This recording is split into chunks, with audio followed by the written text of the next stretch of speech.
ബ്രഹ്മ വിഷ്ണു മഹേശ്വരന്മാർക്ക് പോലും വധിക്കാൻ കഴിയാത്ത ഒരു അസുരൻ. ആ അസുരനെ തളയ്ക്കാൻ അവതാരമെടുത്തത് മാതാ ബഗ്ലാമുഖി. അസുരന്റെ നാവ് പിടിച്ചു നിൽക്കുന്ന മാതാ ബഗ്ലാമുഖിയുടെ ആ രൂപത്തിന് പിന്നിലെ രഹസ്യം എന്തായിരുന്നു? ഒരിക്കൽ മദനാസുരൻ എന്ന ശക്തനായ ഒരു അസുരൻ തപസ് ചെയ്ത് ബ്രഹ്മാവിനെ പ്രീതിപ്പെടുത്തി. അവൻ ആവശ്യപ്പെട്ട വരം വളരെ വിചിത്രവും അപകടകരവുമായിരുന്നു. ആ വരമായിരുന്നു വാക് സിദ്ധി. തുടർന്ന് ബ്രഹ്മാവ് അവനോട് ചോദിച്ചു, മദനാസുര, നിനക്ക് എന്ത് വരമാണ് വേണ്ടത്? മദനാസുരൻ അഹങ്കാരത്തോടെ പറഞ്ഞു, അല്ലയോ ബ്രഹ്മദേവ, ഞാൻ എന്ത് പറയുന്നുവോ അത് ഉടനടി സത്യമായി സംഭവിക്കണം. അതാണ് എനിക്ക് വേണ്ട വരം. തുടർന്ന് ബ്രഹ്മാവ് ആ വരം നൽകുകയും ചെയ്തു. ഇതോടെ മദനാസുരൻ അജയ്യനായി മാറി. അവൻ വായ തുറന്ന് ആരെ നോക്കിയാണോ മൃത്യു സംഭവിക്കട്ടെ എന്ന് പറഞ്ഞാൽ ഉടൻ തന്നെ അത് സംഭവിക്കുമായിരുന്നു. അവന്റെ നാക്കിലെ വാക്കുകളായിരുന്നു അവന്റെ ഏറ്റവും വലിയ ആയുധം. ഒരു യുദ്ധവും ഇല്ലാതെ, ഒരു ആയുധവും ഇല്ലാതെ അവൻ ലോകത്തെ കീഴടക്കാൻ തുടങ്ങി. ലോകത്തിന്റെ ഈ ദുരവസ്ഥ കണ്ട സർവ്വലോക പരിപാലകനായ മഹാവിഷ്ണുവിന് സമാധാനമുണ്ടായിരുന്നില്ല. മദനാസുരനെ നേരിടുക എന്നത് അസാധ്യമാണ്. കാരണം അവനൊരു വാക്കുച്ചരിച്ചാൽ മഹാവിഷ്ണുവിന് പോലും അത് തടയാനാവില്ല. അങ്ങനെ ഭഗവാൻ ഒരു പുതിയ മാർഗം കണ്ടെത്തി. അദ്ദേഹം ഭൂമിയിലെ പവിത്രമായ സ്ഥലമായ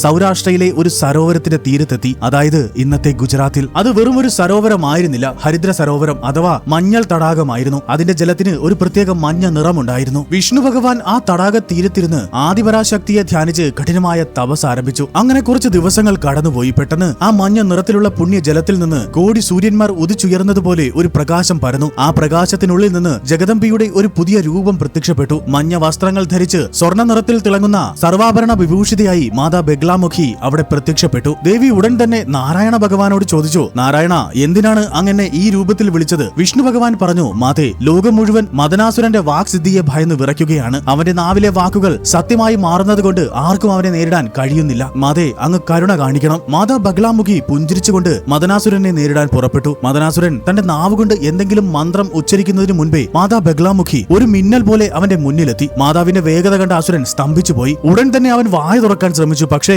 മാതാ ബഗ്ലാമുഖി ഒരൊറ്റ നോട്ടം കൊണ്ട് അവന്റെ ബുദ്ധിയെ നിശ്ചലമാക്കി. തുടർന്ന് മാതാ അവന്റെ നാവ് പിടിച്ചുലച്ചു. അവന്റെ ശക്തിയുടെ കേന്ദ്രമായ നാവ് ദേവിയുടെ കൈക്കുള്ളിലായി. ഇതോടെ അവന്റെ വാക്സിദ്ധി ഇല്ലാതാവുകയും ചെയ്തു. അവൻ സംസാരിക്കാൻ കഴിയാതെ, ചലിക്കാൻ കഴിയാതെ ഒരു ശിലയെ പോലെ നിന്നു. ശത്രുക്കളുടെ എല്ലാ തന്ത്രങ്ങളെയും നാവുകളെയും സ്തംഭിപ്പിക്കുന്ന ദേവിയുടെ ഈ ശക്തിയാണ് നമ്മൾ സ്തംഭന ശക്തി എന്ന് വിളിക്കുന്നത്. തുടർന്ന് മാതാ ബഗ്ലാമുഖി അവനെ പ്രഹരിക്കാൻ തുടങ്ങിയപ്പോൾ അവന്റെ കണ്ണുകളിൽ പശ്ചാത്താപം നിറഞ്ഞു. വാക്കുകൾ പുറത്തു വന്നില്ലെങ്കിലും അവന്റെ ഹൃദയം മാതാവിനോട് മാപ്പിരുന്നു. ക്ഷമിക്കൂ മാതേ, എന്റെ അഹങ്കാരം പൂർണ്ണമായും നശിച്ചിരിക്കുന്നു. എന്നെ വധിക്കരുത്. കരുണാമയിയായ മാതാ ബഗ്ലാമുഖി അവന്റെ ഉള്ളിലെ ഭാവം തിരിച്ചറിഞ്ഞു. അവന് ജീവൻ തിരിച്ചു നൽകി. പക്ഷേ ഒരു നിബന്ധന വെച്ചു. ഇനി നിന്റെ നാവ് ചലിക്കുകയില്ല. നീ എന്റെ പാദങ്ങളിൽ എന്നും അഭയം പ്രാപിക്കും. നിന്റെ നാവ് പിടിച്ചു നിൽക്കുന്ന എന്റെ ഈ രൂപം ലോകമെമ്പാടുമുള്ള ഭക്തർക്ക് ശത്രുക്കളിൽ നിന്ന് രക്ഷ നൽകും. അങ്ങനെ മദനാസുരൻ ദേവിയുടെ പാദങ്ങളിൽ അഭയം പ്രാപിച്ചു. മാതാ ബഗ്ലാമുഖിയുടെ ഈ കഥ നിങ്ങൾക്ക് ഇഷ്ടമായാൽ ലൈക്ക് ആൻഡ് സബ്സ്ക്രൈബ് ചെയ്യൂ. ജയ് മാതാ ബഗ്ലാമുഖി.